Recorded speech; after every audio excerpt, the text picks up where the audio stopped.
Bismillahirrahmanirrahim. Assalamualaikum warahmatullahi wabarakatuh. Alhamdulillahi rabbil alamin. Wassalatu wassalamu ala rasulillah. Wa hasbunallah wa ni'mal wakil. Wala hawla wala quwata illa billah. Ashhadu an la ilaha illallah wa ashhadu anna muhammadar rasulullah. Faqad qala Allah ta'ala fil Qur'anil Karim wa huwa asdaqul qailin. A'udzu billahi minasy syaithanir rajim. Bismillahirrahmanirrahim. Ya ayyuhalladzina amanu idza qumtum ilas sholati faghsilu wujuhakum wa aydiyakum ilal marafiq wamsahu biru'usikum wa arjulakum ilal qabbain wa in kuntum junuban fattahharu wa in kuntum marda aw ala safarin aw jaa ahadum minkum minal ghaid aw lamastumun nisaa falam tajidu ma'an fatayammamu su'idan thayyiban famsahu biujuhikum wa aydiyakum minhu. Shadaqallahul azim. Alhamdulillah, anandaku sekalian, pada kesempatan ini kita dipertemukan kembali oleh Allah Subhanahu wa ta'ala, sekalipun pertemuan dengan jarak jauh, karena begitu pentingnya belajar, begitu pentingnya menuntut ilmu, sebagaimana dikatakan, Thalabul ilmu faridatun ala kulli muslimun wa muslimah. Menuntut ilmu itu adalah kewajiban bagi laki-laki dan bagi perempuan. Ananda sekalian yang kami cintai, baiklah pada kesempatan ini saya akan menyampaikan materi yang berjudul yaitu taharah. Tahara adalah mensucikan diri dari najis dan hadas sesuai rukun dan syaratnya menurut Islam.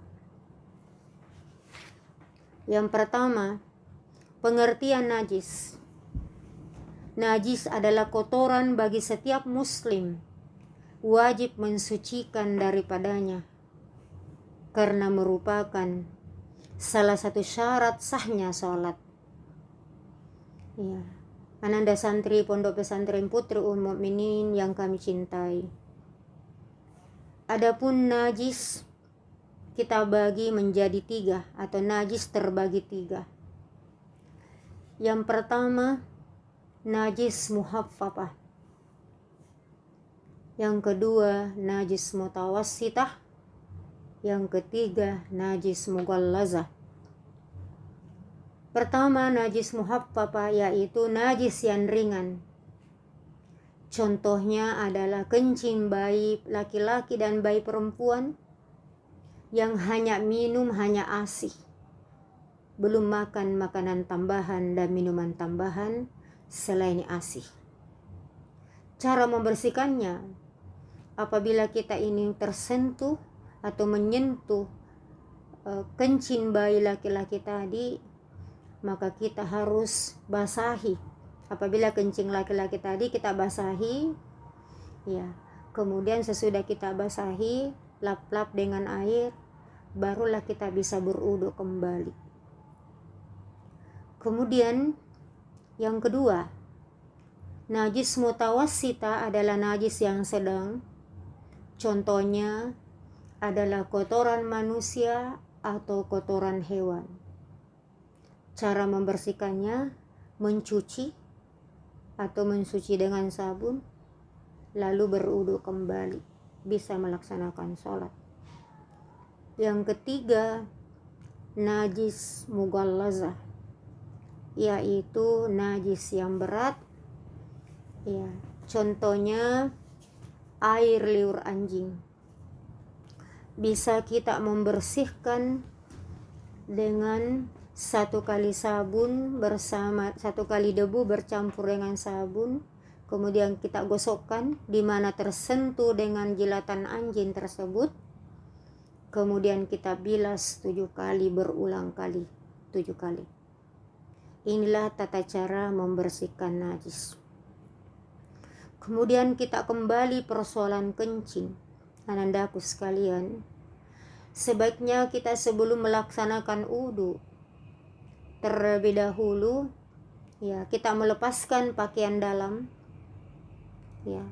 baru kencing, baru setelah kita menunggu tetesan-tetesan kencing, barulah kita untuk berwudu kembali. Jadi jangan baru selesai berwudu langsung berwudu. Kita menunggu dulu tetesan-tetesan itu, kalau perlu mendehen-dehen dulu sampai keluar tetesannya itu, barulah kita berwudu. Karena ada satu kisah yang terjadi di masa Rasulullah Sallallahu Alaihi Wasallam. Pernah Nabi menziarahi suatu kuburan yang baru. Kemudian Rasulullah meletakkan pelepah kurma yang kering di atasnya. Baru Nabi pindah menziarahi kuburan yang lama. Setelah selesai menziarahi kuburan yang lama, baru kembali kepada kuburan yang baru. Ternyata pada waktu itu bersama dengan Abu Bakar terkejut, bertanya kepada Rasulullah Sallallahu Alaihi Wasallam, "Ya Rasulullah, limaza muharrikun hazal warak?" Kenapa daun ini ya Rasulullah terbakar, seolah-olah terbakar dari bawah? Nabi menjawab, hazihi min ummatihi summa lam yastansir min baulihi. Inilah umatku yang tidak beres kencingnya baru berwudu. Disinilah gambaran kita bahwa orang yang menyia-nyiakan, menganggap enteng dan bermain-main pada waktu kencing dan sesudah itu baru berwudu, tidak menyelesaikan semua sisa-sisa kencingnya itu, inilah pertanda bahwa dia mendapatkan siksaan kubur. Semoga ananda sekalian dapat memperhatikannya ini dan sangat berhati-hati lagi, tidak ada lagi yang bermain-main untuk melakukan wudu ataupun di dalam kencing tersebut. Kemudian selanjutnya ada persoalan-persoalan yang perlu ananda kita pahami bersama. Sesudah kencing itu jelas kita berwudu tadi, kemudian ada hal 3 macam air yang keluar di tempat kencing kita, yaitu ada istilah mani, mazi, dan wadi.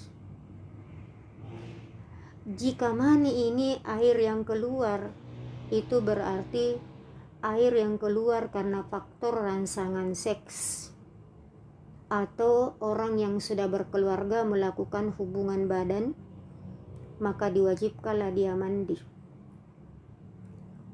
Yang kedua, ada namanya mazi yang keluar di tempat kencing kita, terkadang tidak disadari. Jika mazi ini keluar membasahi dan mengganggu, maka wajib kita untuk mengganti pakaian dalam ini, baru kita kembali berwudu. Tapi sekiranya ada yang keluar dan tidak mengganggu dalam persoalan ini, maka kita teruskan saja sholat kita. Tapi sekiranya dia mengganggu, maka kembali mengganti pakaian dalamnya, baru kembali untuk melaksanakan berwudu kembali, baru melaksanakan sholat. Kemudian yang ketiga, air yang keluar yang terkadang kita tidak sadari atau rasakan, itu ada namanya wadi. Wadi itu air yang keluar di tempat kencing kita, itu bersifat seperti warnanya bening, kayak ingus. Jika ini pun banyak yang keluar mengganggu, maka kita kembali mengganti pakaian dalam kita, lalu berwudu kembali, atau untuk istilahnya mencuci dahulu, baru kita mengganti pakaian dalam, lalu berwudu kembali, Ya pada saat kita salat apa pada waktu itu, apakah dia salat duhur, ya baru kita salat duhur. Ya, ananda sekalian yang kami cintai, betapa banyaknya yang berkaitan dari persoalan-persoalan tahara ini. Ya, karena untuk syarat menjadikan salat kita menjadi salat yang benar, tergantung hal-hal yang seperti ini yang perlu kita perhatikan. Ya, kalau salat itu wajib, berarti hal-hal yang membersihkan ini pun wajib hukumnya untuk kita bersihkan dengan baik. Ananda sekalian yang kami cintai, kemudian selanjutnya kita masuk pada tata cara berwudu. Ya, tata cara berwudu ini pertama tetap kita dulu berniat. Ya, karena wudu ini merupakan rukun daripada wudu, yaitu niat.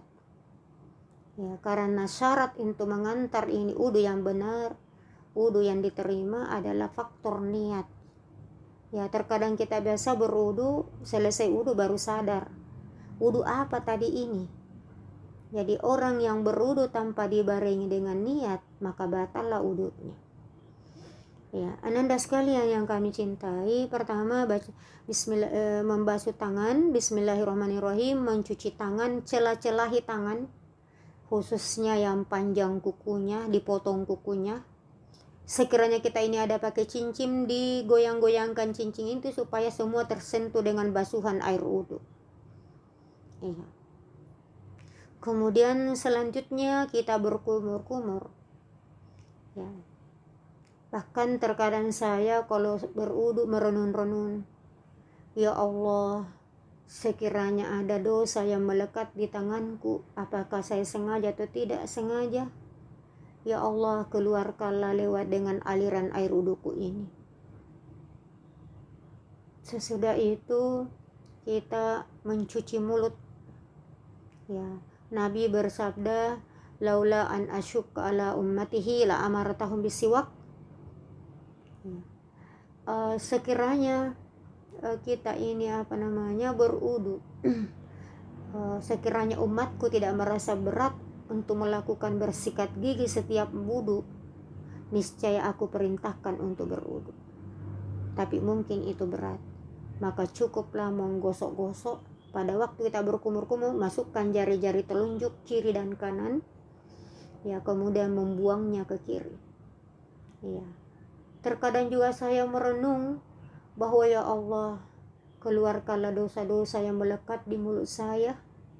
Ya, yang mungkin ada yang digosip, yang dicerita kekurangannya, ya Allah, dalam hati saya, keluarkanlah bersama dengan aliran air wuduku ini. Sesudah itu ya kemudian masukkan di tangan ke dalam lubang hidung. Ya. Selanjutnya lalu membasuh wajah. Membasuh wajah ini atau muka ini sebaiknya dipejamkan mata sehingga keriput-keriput mata ini bisa terbasuh dengan baik. Ya. Biasa ada yang bertanya, Ibu, bolehkah kita bicara pada waktu wudu? Itu sebaiknya tidak, tapi kalau ada yang penting. Tapi kalau ada yang berwudu mulai dari pertama tadi cuci tangan berkata, tolong ambilkan dulu sendalku, bajuku di lemari ini sampai selesai, ya itulah yang mempengaruhi tidak sempurna basuhan. Kenapa? Karena bukan saja bicara satu kata, tapi bicara sampai selesai berwudu. Ya. Jadi membasuh dan celah-celahi mata ini jangan sampai ada yang tidak terbasuh. Kemudian selanjutnya mencuci tangan sampai ke siku. Sebaiknya kalau kita mencuci tangan sampai ke siku, pada saat tangan kiri sampai ke siku membantu tangan kanan membasuh, sebaiknya tangan ini terlipat sehingga bisa kita pegang siku. Karena kalau tangan ini lurus, biasa ada keriput-keriputnya tidak basah. Jadi sehingga Anda harus perhatikan, jadi begitu kita membasuh siku, tiba tangan kiri ke siku, lalu tangan kanan dilipat dua dulu supaya bisa kita pegang keriput-keriputnya itu. Kemudian mengulangi 3 kali. Begitu pula tangan kiri membasuh tangan kiri. Ya. Ya. Kemudian selanjutnya, ya. Jadi di situ tadi ada yang dikatakan Faghsilu wujuhakum wa aydiyakum ilal marafiq. Ya, jadi usaplah tanganmu sampai ke siku. Jadi sesudah mencuci tangan sampai siku, wamsahu biru'usakum, dan usaplah kepalamu. Kepala di sini bukan rambut, bukan apa, jadi usap dari depan. Ya, kita lewatkan usap kepala sampai turunkan ke tengkuk, lalu tarik naik, lalu turunkan kepada kedua telinga kita. Kemudian selanjutnya, wa arjulakum ilal kabbain, kemudian cucilah kakimu sampai kedua mata kaki. Anandaku sekalian, terkadang kita ini berwudu hanya menyiram tanpa menggosok-gosok jari-jari kaki. Habis air 2 timba 3 timba tertumpah begitu saja, tapi tidak basah. Maka marilah anandaku menyadari bahwa sekalipun air sedikit untuk dipergunakan untuk berwudu, tapi membasuhnya lebih sempurna, itu jauh lebih bagus daripada banyak air terbuang tapi tidak terbasuh dan tidak basah dengan celah-celah kaki kita sampai ke tumit-tumit kita. Jadi mudah-mudahan lewat dengan materi ini menjadi pembelajaran bagi Anda sekalian. Berhati-hati, betul-betul sekali berwudu, tetap berwudu dengan sempurna sesuai dengan rukun dan syaratnya. Ya. Selalu berdoa sesudah berwudu, jangan lupa berdoa. Asyhadu an la ilaha illallah wahdahu la syarikalah wa asyhadu anna Muhammadan abduhu wa rasuluh. Itu doa sesudah wudu.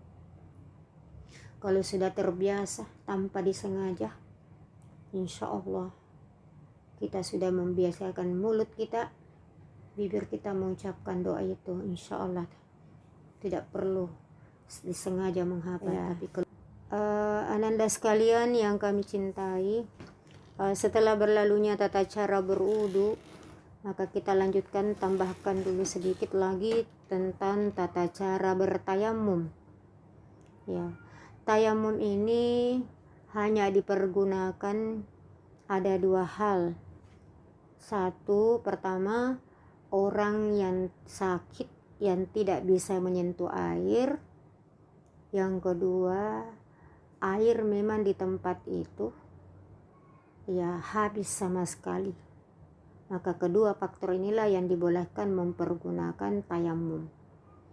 Pertama, ya kita siapkan dulu alatnya. Ya, bisa dengan debu dinding. Kalau biasanya kita perempuan, apalagi di pondok pesantren, kadang biasanya ada bedak-bedak baby yang putih. Pertama kita taburkan di depan kita, kemudian kita bismillahirrahmanirrahim dengan niat bahwa tayamum ini adalah pengganti wudu, karena kita berhalangan tidak bisa berwudu karena kita sakit. Ya, meletakkan tangan kanan kiri kita di depan kita yang sudah ditaburi bedak, kemudian diangkat, kemudian ditiup, ya. Kemudian kita mengusap bagian muka, ya, diputar-putar sampai itu terbasuh sama dengan basuhan air. Jadi bedak itu yang menempel di tangan tadi itu semuanya kena di muka.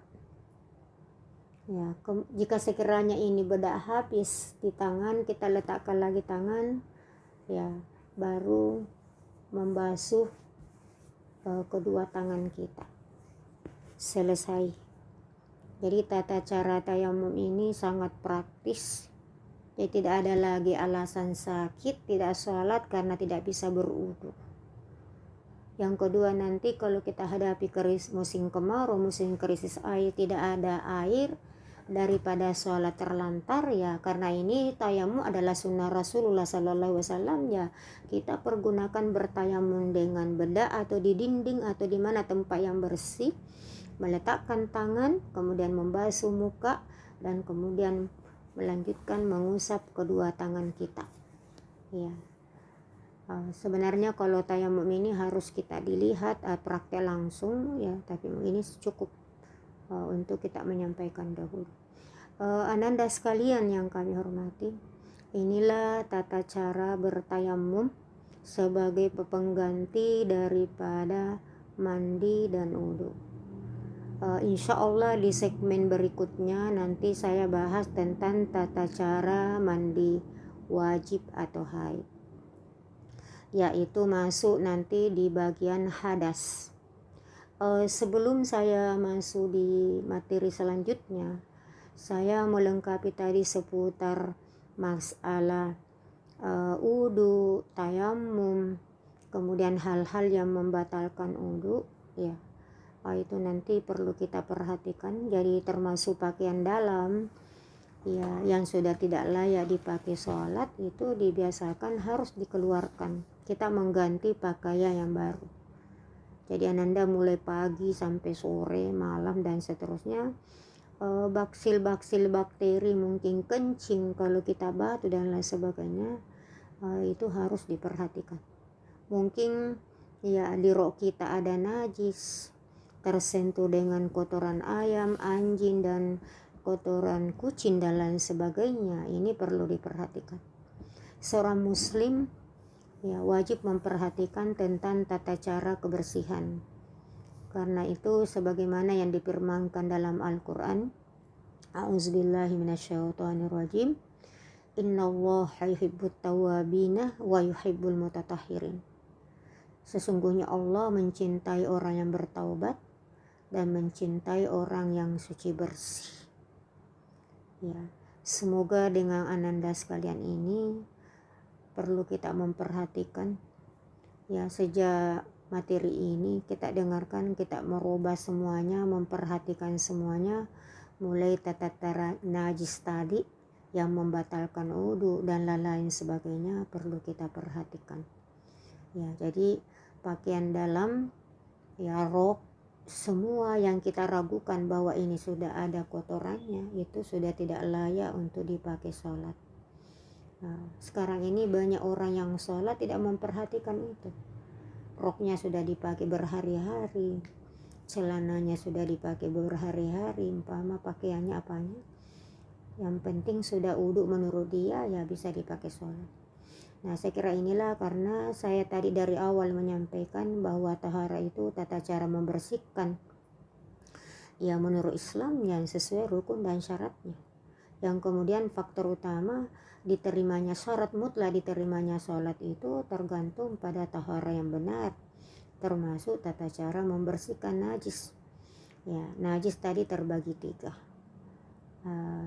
Jadi saya simpulkan pada segmen pertama ini, insya Allah pertemuan selanjutnya baru kita bahas tentang tata cara mandi wajib ya, haid, junub, dan saya kira ada macam mandi wajib, insya Allah nanti di pertemuan selanjutnya.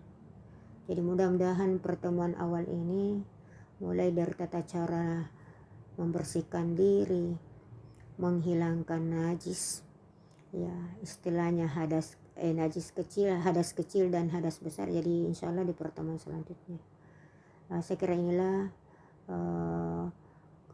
pertemuan pada kesempatan ini, bahwa ada 3 hal yang perlu saya sampaikan sebelum saya menutup materi ini, yaitu marilah Anandaku betul-betul memperhatikan tata cara membersihkan diri sebelum melaksanakan sholat, karena syarat mutlak diterimanya sholat kita tergantung pada tahara yang benar, tahara yang bersih ya. Yang kedua, sangat berhati-hati tentang najis pada diri kita. Najis itu ada yang nampak, ada yang tidak nampak. Kalau nampak gampang dilihat dan dicium, tapi najis yang tidak terlihat di badan kita, tersentuh dengan tai tadi, kotoran yang tidak sempat tercium, ini sangat bahaya. Kita melaksanakan, kita memakai sholat tapi tidak. Kemudian yang terakhir, begitu pentingnya dalam hal masalah kencing ya, kita sudah berwudu, kita sudah kencing, sangat berhati-hati, jangan langsung berwudu, tapi usahakan dulu mengurut-ngurut atau mendehem-dehem, sehingga sisa-sisa kencing kita ini betul-betul bersih baru berudu. Biasanya itu kalau perempuan baru-baru itu berudu bunyi ya, kencingnya baru-baru bunyi, tiba-tiba sudah berudu kembali, jadi tidak ada jedahnya ya. Saya kira inilah yang perlu saya sampaikan, 3 hal ini, mulai dari najis dan hadas. Yang kedua adalah berudu dengan benar, sehingga insya Allah salat kita itu menjadi salat yang benar. Kemudian yang ketiga, bertayamum, jangan susah-susah. Kalau karena ada 2 hal bagi orang yang dibolehkan bertayamum, yaitu yang sakit dan tidak ada air. Bagi yang malas, tidak ada alasan untuk bertayamum ya, hanya ada air di sebelahnya, mungkin kamar mandinya kosong tapi di kamar sebelah ada, itu tidak diwajibkan bertayamum. Itu salatul kaslan, tayamum lil kaslan. Salatnya orang malas, tayamumnya orang malas tidak diterima, karena hanya 2 syarat tadi, yaitu diberi dispensasi hanya orang yang sakit dan hanya orang yang tidak mendapatkan air sama sekali. Sekira inilah mudah-mudahan pertemuan lewat dengan materi ini ada manfaatnya, terutama pada pribadi saya sendiri. Semoga juga ananda demikian. Jazakumullahu khairu jasa. Syukran ala ihtimamikum. In wajadtum minni al khata'at wa atlubu minkum al afwa. Wassalamualaikum warahmatullahi wabarakatuh.